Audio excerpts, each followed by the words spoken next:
में आपने एक चीज ध्यान दिया होगा कि नोजल का जो साइज होता है वो हमेशा 132, 116, 18, 364 ऐसा ही क्यों होता है और इसका क्या मतलब होता है, चलिए समझते हैं। सबसे पहले समझते हैं नोजल का साइज 116, 132 ऐसा ही क्यों होता है।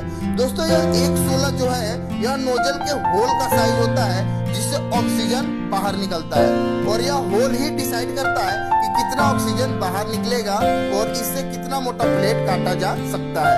दोस्तों यह 116 जो नोजल का साइज है यह इंची में है, यानी कि 1 इंची को 16 बराबर भागों में बांटा गया है। अब हम होल के साइज को mm में निकालेंगे।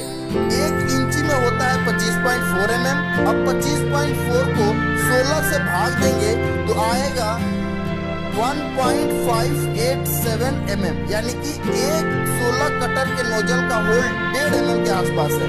इसी तरह 364 नोजल को देखा जाए तो इसमें 1 इंची को 64 बराबर भागों में बांटा गया है। अब हम होल का mm में साइज निकालते हैं तो 1 इंची में होता है 25.4 mm।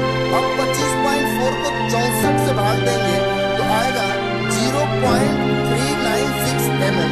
चूंकि 364 है तो इसको 3 से गुना कर देंगे तो आएगा 1.19 mm। यह कटर के नोजल का होल का साइज है।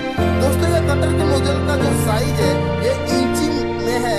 इंची के छोटे इकाई जैसे 116, 18 को इसी तरीके से लिखा जाता है।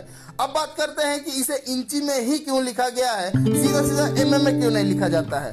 गैस कटिंग टेक्नोलॉजी सबसे पहले यूनाइटेड स्टेट और यूनाइटेड किंगडम में विकसित हुई थी, इसीलिए वहां पहले से ही इंची सिस्टम चलता था। इसीलिए नोजल का साइज जैसे 364, 116 उसी में रखा गया।